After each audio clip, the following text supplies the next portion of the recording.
welcome to It's Our Time with Scott Ryan. And what has been exciting for me is I called this show Our Time from a Stephen Sondheim song from Merrily We Roll Along. And finally, we have a guest who's singing songs from Merrily We Roll Along. Welcome to the show, Broadway star and singer Melissa Errico. Hello. Hi. Thank you for joining us. What I like to know about people who love Sondheim is what was your Sondheim gateway drug? Oh, interesting. My gateway drug was probably, it wasn't a drug as much, it was a phone call from my father. I was doing Amour with Michel Legrand, and James Lapine was the director.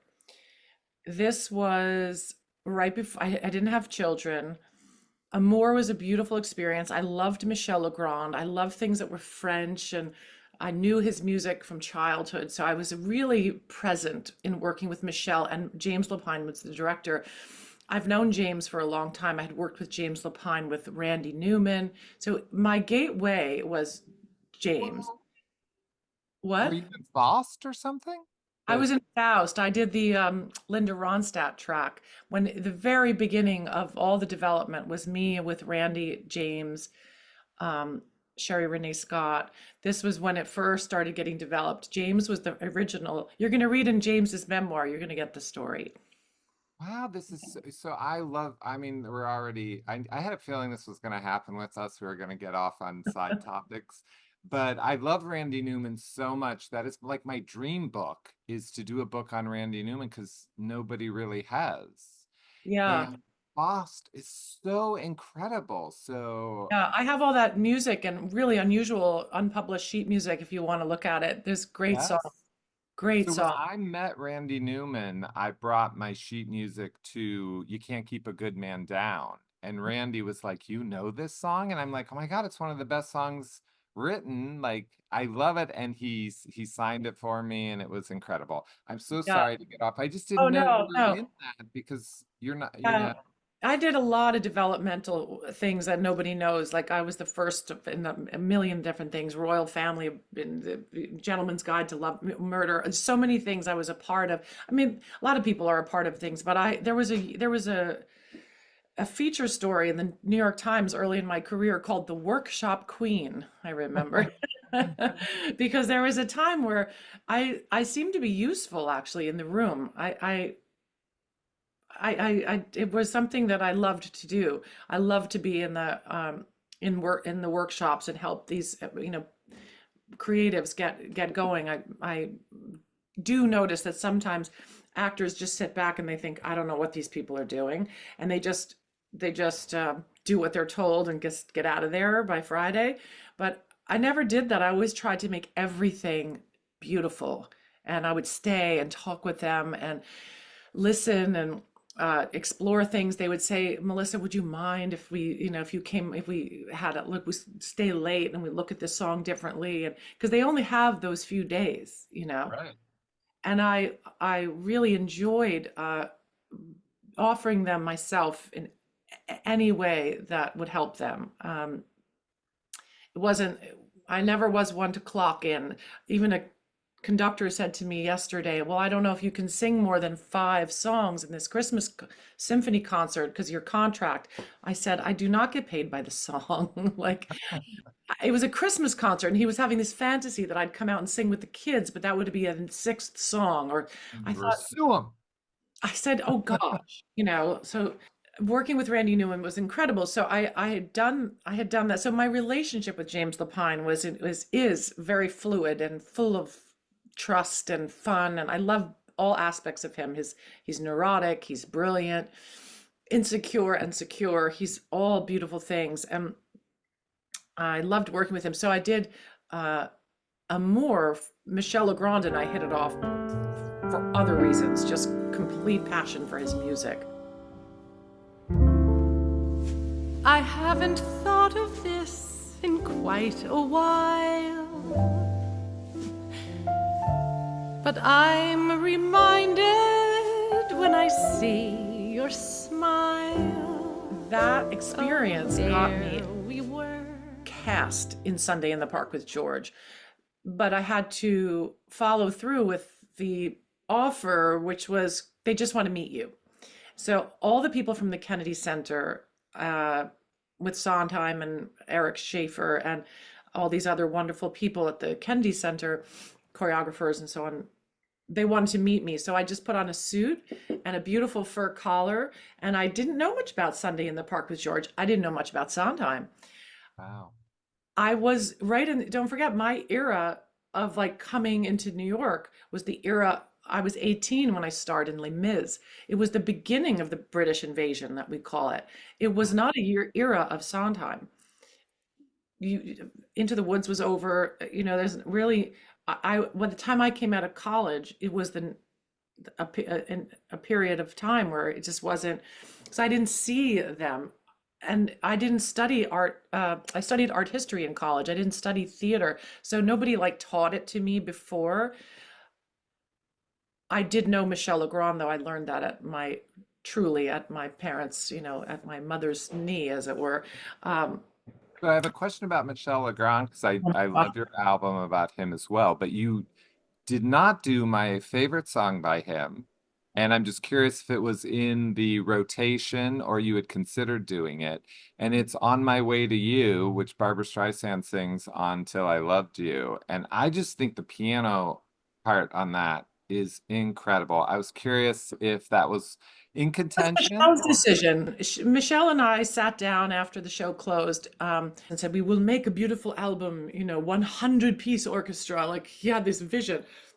But at first, that's not his vision. His vision was we will sit down and we will see if we get an idea. If we have no idea in 3 days, we will stop. I Hmm, was like, he was a strong person, and we sat at my piano. I organized his music. I could have brought it downstairs.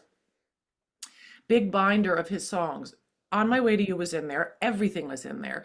I had worked for weeks to compile everything I could. This is prior to digital music, everyone right. passing everything around. So I had gone and Xeroxed people's music from their house and brought it back. So I was collecting and then making hole punching and making a binder. Wasn't that fun though? Wasn't that the best part of putting Oh, music together? oh, you can't believe the pilgrimage really I made towards my success with Legrand. I committed to maybe 100 hours of Xeroxing and phone calls and walking. And some of these piano players said, well, I have the score to the TV thing that never happened from the Bergmans, but I only have the thing, and I don't want to give it to you all at once. So I'd say, well, can I take it song by song? And I'll go to the Xerox place and I'll come back. So I would do that. This was a guy named Greg Teroyan. He used to give me one song at a time, and Oh I'd go my and gosh. come back. And it took all afternoon, many, many days. So I could get his file cabinet Xeroxed. But he didn't want me to just take the whole file cabinet. It made him too nervous. So Of course. so I had this binder that was like Michelle's life flashing before him. And he would go like this, and there'd be songs he didn't even remember he wrote. He'd go and he would play, and I would sit next to him, and then he would say, no. It was something about my presence and the book, Uh-huh. and something that he wanted to do. It wasn't just like, you can't sing that. It was more like, I don't want to do this. So, Okay. so I was like, okay. We were looking for ultimately something that he described as, Melissa, we will make something intime, intimate. Hmm. And intimate. And then he got this idea that it would be intime et océanique, and oceanic. So that's what he wanted. He wanted things that he could orchestrate, which he did, in an oceanic way that somehow were tender, never using 100 instruments on behalf of a aggressive emotion. Um, and when we got to On My Way to You, he said no. There's something about it. There's da da da da da da da da da da da da. And Right. all the time I knew it, love, it just wasn't what he wanted. He wanted music that moved poetically and that didn't move anthemically. So I just think it's a hard song to play. I'm a piano player, but not a great one. I play with heart, not talent. Huh. And it is a song that I've struggled with to play because it's so complex. Mm-hmm. And the breathing, I think, on that song is a lot of Went his. a mess or went astray. I Yeah. may have never found my way to you. Isn't Those it are beautiful? beautiful. It's just all beautiful. Oh, Now I should probably put I wouldn't change a thing that happened. No, I should take a look at that song again. yeah, I think so. Interestingly enough, Sondheim didn't have much regard for him. I was blessed to be asked to write the appraisal in the New York Times of Legrand after his obituary ran the first day, and then my piece ran the next day. And I rushed, and I'm very proud of how it came out. And then I said in it that he could write chords and melodies that move to arrive at a chord that no one else could have thought of. Then I got an email from Sondheim, who was annoyed that I wrote that. And he said, he wrote back, he quoted my thing, and he wrote, like what? Oh my gosh. And so I just had to write back. And, I had so many funny exchanges with the Druid. And that was one of them that, so there was another such one about an actress who he felt had misrepresented herself and her success.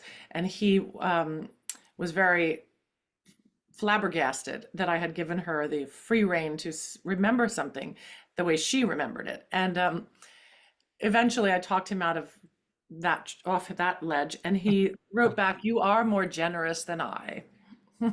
So I was at Birdland seeing Emile Surreal. Is that how you say her name? I Emile. really may. So there we go. Sorry about that. Um, and I was excited to meet her. She did a Sondheim album like you. And then I said, I went up and met her after, and she said, well, I was so nervous seeing how Sondheim's in the front row. And I was like, what? And then I looked and there was Stephen Sondheim. Oh, yeah, Did yeah, not approach him just because of stories like that, because he is, I always say, he's my Bible in life. I go to there for solace and all the things that people go to religious for. And I thought, I don't want to interact with him. Like I saw him with my own eyes, and that was enough for me. And then he was gone like within 2 years yeah. there, but I don't regret it. I, Yeah, I can you know, understand that, especially if it's so precious and it could be so tenuous. I was lucky that by approaching him, I ended up getting to know him, and he never disappointed me at all. But yeah, her music is beautiful. She comes from a more gypsy culture and a jazz culture, so she can sing "Marry Me a Little" like a samba or something, yeah, so interesting. just yeah. But I never felt I had freedom like that, because the understanding is that "Marry Me a Little" is about the a little, the comma, a little. It's about this.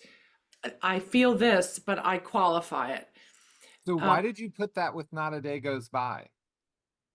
oh, I think it was just I wanted to have I'm I was just trying to put the two songs ready. together, but Marry me a little. Do it with a will. Make a few demands I'm able to fulfill. I wanted a Want verse me that more than showed others. romantic confidence, and then promise, say, let's do it, and then a little, love me just. I just wanted to set up, and then the more it accelerates, that she's ready. It's the weight of that choice is she's not that ready. Her spine gets tighter and tighter, and that's what marriage is. It's really like, so it's like the whole, I was just trying to create another dramatic arc. Again, I don't think like a jazz singer. I don't just listen to the beats and just kind of go to a place. Marry me a little, love me just. It's marry me a little. It's marry me. Now that I say it, a little. And Right. I'm going to creep towards that. And the more she says it, yeah, I'm ready. I'm ready now. This is how it will go. You can be my best friend. I can be your right arm. That's right. We'll go through a fight or two. No harm, no harm. So she lays out all the terms, and this should work, right? Right? Right? This is, and Right. so I think like an actress, and then on top of the acting, I try to create like an oral world that's exotic to me, that feels Yeah. exciting. But the oral world doesn't come first. The And the I just had this idea right now as you were saying that. It would have been interesting for someone to go back in the middle of that and say day after day after day after day, like yeah, that. It just came to yeah, me. Sorry, I'm, yeah, 7 years late, but yeah, that would be a very interesting way to do those two songs is yeah. to Yeah. feel a different way. That's not a We bad should idea actually to come back to it. Yeah, edit it back in and use the day after day. Yeah, it's not a bad idea. It's sort of playing with the theme right. but I was using the theme merely to get started. Get started, right. Impulse would be a romantic impulse, and then the pressures, uh, Yeah. I always envy the jazz singers who can, have just by built into their wooden sandals and beautiful skirts that they can just waltz into the American songbook and not disregard the stories, but prioritize the energy of a song or their own energy. It's already built into what it is. We're not, it's like ballerinas. They dance the steps they dance. They can't suddenly start twerking and doing things look like stupid. So, Well, the album is called Sondheim in the City for those who don't know. It's out now and you should be getting it. It does ride the rails of jazz versus show tunes, and I think it's the most incredible thing about this album. It's really what drew me in is that I'm a huge Sondheim fan. So I know all the songs. So of course you have that. But I also like jazz a little like standards. mhm. And I feel like you ride it really well. You are still acting, you're still telling a story, but it also has a jazz beat or whatever you want to call it. Is that from Ted? Would you say? Is that Oh, from you, or is that's that a me. combination, or how did that come to be? My exposure to Sondheim and getting cast in Sunday in the Park with George, which I got cast in that little meeting in my little fur uh, collar and stuff. I went in, I had a wonderful meeting, and I guess I looked like a painter's model, which was just on a superficially was you have to somewhat. Um, and I was like lucky and but also super respectful and excited and so we got the part. But my father called me the second I came home and I said, tell Dad I got the this role. I got a phone call from my father. He goes, I heard you got cast in a Sondheim musical. I said, yeah, I did. My dad said, listen, Melissa, you're good, but you're not that good. You need to work. This is different than anything you've ever done. I was a gymnast, I'm funny and sort of a fat, an easy voice and all this. My father was like, you need, you need, you need to pay special attention to this one. You're good, but you're not that good. So don't just waltz into it. And so I had 6 weeks of my father in my head, and I called Paul Ford. Oh, I love Paul. Yeah. And I called Paul and I said, I have this opportunity and I think it's harder than I think. I think there's something here. It's a Rubik's Cube that I never saw before. And I think I might need someone to show me how hard this is and what is going on. And he broke it down and we worked for countless hours and days and days and days. And it was so smart to do that. I arrived really understanding the score and understanding how hard things were and the sudden 6/8 bars. And so all of that had made sense. Things change in meter for a reason. Of course, a jazz singer just takes all the meter and makes it all whatever they want. The whole thing is a jazz thing, or waltz or something, or the whole thing is forget the 6/8. But like we have them there because the character is going, like something is irritating her neck, like it's hot. The trickle of sweat, the back of the head. There's a pause, the back of the head. So it's not the back of the head, it's the back of the head. And that's what Paul said is right there where she's feeling it for a second, the back of the head, like she feels the little itch. So you have a little beat because for the itch, every detail we got, like at least once, where I totally I learned it like that. Anyway, so that's how it was, an attention to detail. That's how I got exposed to it. So when you ask me like what was my falling in love, it's an attention to detail and somebody who was really there when Bernadette learned it and when it was written. So that's the foundation of everything. So because then I went on to do two other musicals, well, three, because I did Into the Woods too. I always kept that same attention to detail, and so that honoring. When you mention, going back to Sondheim in the City, when you mention that it has a jazz flair, I would say that the reason it has a jazz flair is for two reasons. One is that you get to know Sondheim, and he always says that content dictates form, and the content of the record was I wanted to use this as a tribute of some kind. Yes, a post-pandemic street fair party celebration. We're all back together. Dawn, the song, taking the place of the blank canvas. This idea of restarting a new day. White, so many possibilities. Dawn, same idea. I wanted that to happen, but in general, I wanted to capture the energy of Manhattan. And so for me, the energy of Manhattan is in rhythm. You would use rhythm, the content dictating the form, the form becoming a rhythmic thing. What's rhythmic? Jazz. I love jazz. Anyway, so it seemed a good opportunity to respect the material, but also to play with the sounds that I love. On top of it, because I am a mom and because I am, an aging ingenue or whatever the other deficits I have, for show business, whatever, it's just the list of deficits.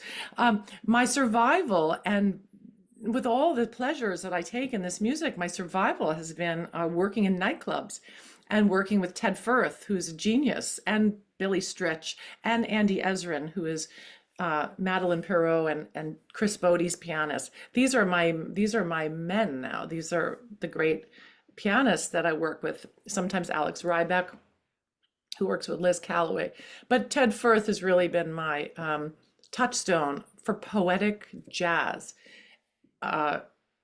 So the nightclub sound didn't seem wrong when you're looking at Follies, when you're looking at Manhattan songs in general, and Uptown, Downtown, and Broadway Baby, and Foxtrot. Those are all jazz, 20s jazz pastiche by design to sound Gershwin-esque and so on. In Follies, Sondheim was doing that, right? My family has a Ziegfeld background. The girls were Ziegfeld girls, and my grandmother and her sister came over from Italy. I'm sure you all know this story already. So I have my own family history in there. So the 20s jazz with this feather boa and that little feeling of Follies is not only celebrational of Follies, but it's my own family's truth. So my album has jazz for lots and lots of reasons. And a song like Good Thing Going really lends itself, I think, to a Judy Collins feeling. Well, So any sometimes singer who has a lead single off their album of Good Thing Going, has got me all the way. And while it's going along, you take for granted some love will wear away. We took for granted a lot, but still I say it could have kept on growing instead of just kept on. We had a good thing going.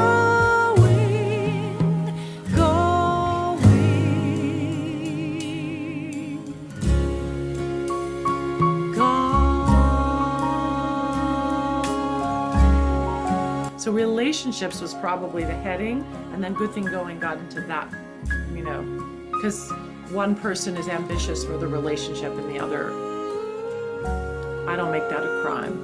You never wanted enough. We all have that. We all have a, he's just not that into you moment. So I was just looking at relationships in New York and his city inspired scores and Mm. themes that come up. So um, I wasn't thinking of Merrily. What's hard to maybe understand is that if you're making an album of Sondheim, your job as I think, as an album maker is not to just extract the shows and just do the characters from the shows and say like, oh, this character sang this and I like all those characters. You could just call it characters and that'd be a beautiful record. But that wasn't the record I'm making. I'm making a record about the city passed through me and passed through Ted and passed through my history and passed through how I'm passing my time in clubs. And so if I'm going to express all of that, and I knew Mr. Sondheim, what did I learn from him about how to think, right? So then can I honor him by and change the chords a couple of times and a little bit of the rhythms, but not go too far and still tell those stories. This is a cooking class and you have to I hope I came up with the right thing. It's all a bolito misto. You put it all in the pot and all the different things that are beautiful and you hope that the soup is nice. um The soup but is nice. It's really, thank you. it's a But good soup. You won't even need a grilled cheese with this soup. You can just have the soup. It's that good. well, we loved doing it and we really had the best musicians in the world and we wanted a really diverse group. We got uh Louis Nash on drums. Louis Nash is one of the great drummers in history. And we had this idea that, well, we need a great drummer because if rhythm and funky, like another 100 people just got off the train or everybody says don't. The city is so full of everybody saying don't. Don't make a record. Don't make it your own. Don't get a job. Don't write a book. Don't, you're old. You're not gonna be on Broadway. You're old. Don't keep trying. You're not in Carnegie Hall, so stop. Thank you. I say do, I say walk on the grass. It was meant to feel. Go to Sondheim, see what he has to say, because don't isn't really going to get you very far, right? This is going to make you sad. In my liner notes, if people buy the CD, you'll get this book where you'll see my Vic Ziegfeld ancestors and me together. And Um, you'll see me taking my first steps in Washington Square Park. You'll see Louis Nash and the band and all the different people who gave their energy to this so that you felt this chanteusy sort of metaphysical New York, show. Well, and you're gonna have a vinyl as well. I pre-ordered it on Amazon, and supposedly there's a bonus track, but I can't find out what the bonus track is. Are you able oh, to well, tell? there's a bonus track, and then I think we're gonna at some point we're gonna have another bonus track, which is a song that we haven't released yet. But the bonus track is a beautiful remix of "Not While I'm Around" from Sweeney Todd. It's Oh, not related. It's yeah. not related to New York. It's just a beautiful bonus track because it goes musically. It goes so beautifully with the album. So it's just a beautiful remix. Hey, I'm Yeah, excited. I hope you'll enjoy it. We have all the songs on it, and I do have one more recording up my sleeve Ooh. that's never been published or heard. That's about Manhattan, and it's still my hope that the world will hear it. And are you doing this? I know you have a concert coming up. I will What? sing that song there. Okay. Yeah, I do sing that song there. So the cat's out of the bag. Actually, I sang it at Birdland too. But to release it is a little bit of a legal matter. So I hope that I get the opportunity to do that. But anyway, there's another great song. Oh, Yes. I want to hear that one because I did see our mutual friend Todd Sussman. I think he posted that Oh, you had this song that no one's heard, and I don't like there being a Sondheim song I haven't heard. This is I not what I know. like. I I know. need With to all hear due this. respects, I have to figure out if there's any way that it because I think Steve would have liked it. And I think it tells the story that I'm trying to tell, which is that it's a crazy, crazy place. And it's a crazy, fun place, but there's nowhere else to go. There's nowhere else he'd rather be, is what the song says. And uh, So anyway, so I mean, I know that the song exists. You can hear it live, so that'll be cause for everybody to come to the show and see the many faces, of my native city. Yeah. Um, when is the show? Let's promote the show so people can know. May 7, 8, and 9. And that's kind of the end of this whole experience of Sondheim in the city, my New York Oh, um thing.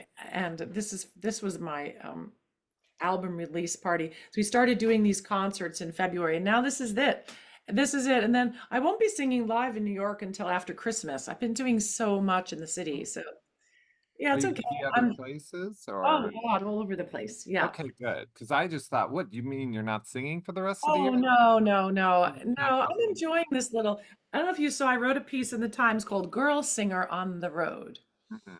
And it's a nice piece. It's funny and it talks about, me and Ted and the musicians just kind of going on the road, the way we travel with our crazy bags. And we set up in theaters and jazz clubs in Paris and Singapore and San Francisco. We've really got a good thing going.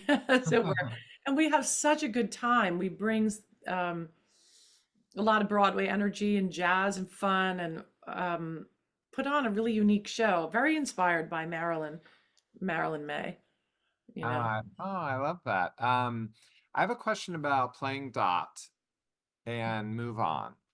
Hmm.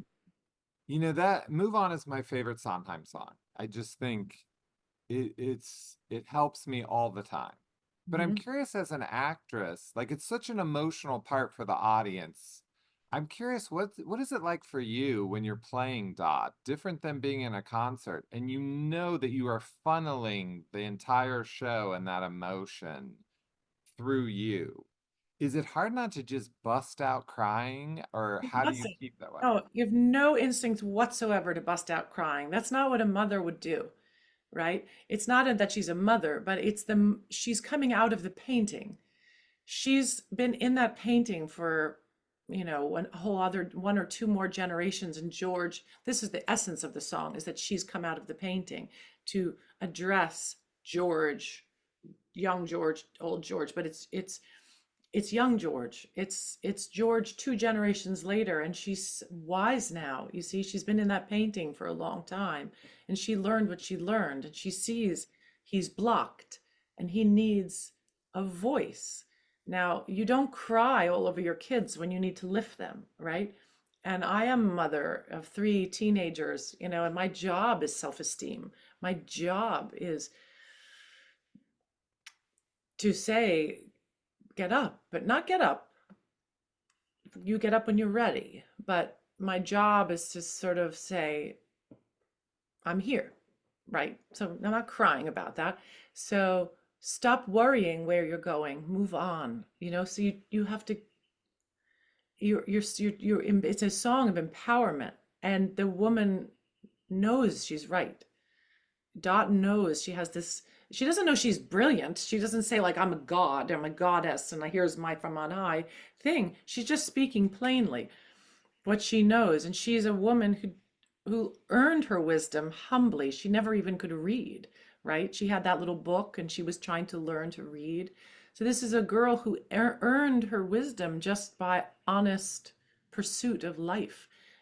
She had losses. I chose and my world was shaken. So what? The choice may have been mistaken. The choosing was not. She's thought about this. The choices, she went with the baker, and was that a good marriage? Probably not.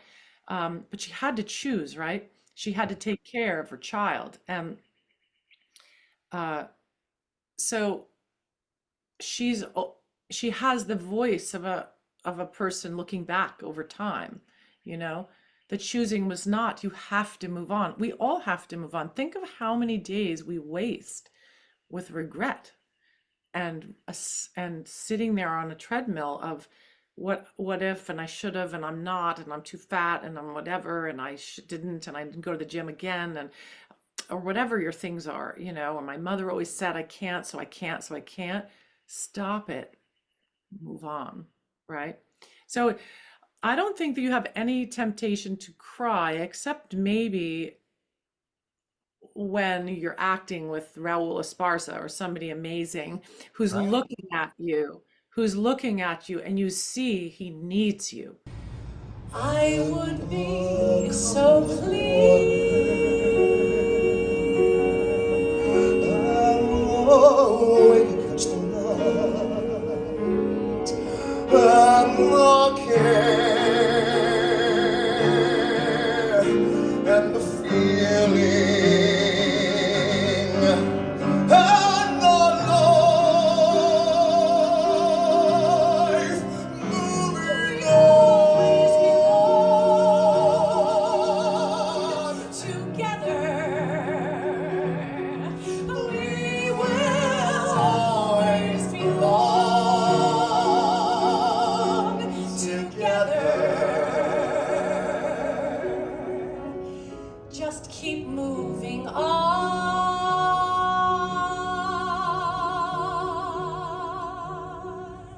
Just want to take people's minds off things and give them a really sophisticated, good street fair, kaleidoscopic look at New York, my mind, the follies, show business, marriage, and a sexy party. You did it. All And thank you right, so much. you're the best. I hope we can have lunch sometime. Yeah, let's do it. If